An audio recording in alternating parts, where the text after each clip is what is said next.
supposed to be in for some real bad weather, so we've moved all the birds out of individual houses, so it's a lot more looking after. Put them all in together. Nice and dry. Fresh water, so we don't have to come down and clean it. Hey, but we're supposed to have some -3, -4, -5 next week temperatures. So we've come down and put all the breeding girls, the winter girls, together. My friend gave me some real nice seals. Look at them, they are beautiful. Not as beautiful as that one.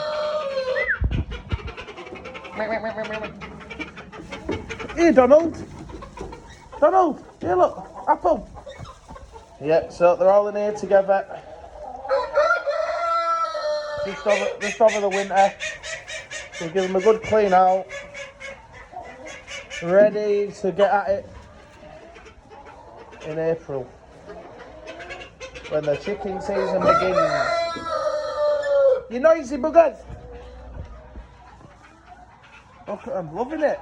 You're loving it all together, aren't you? Loving it.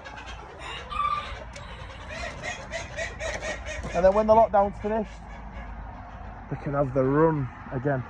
And they can go in that big massive pen. But for now, kids, you're in there.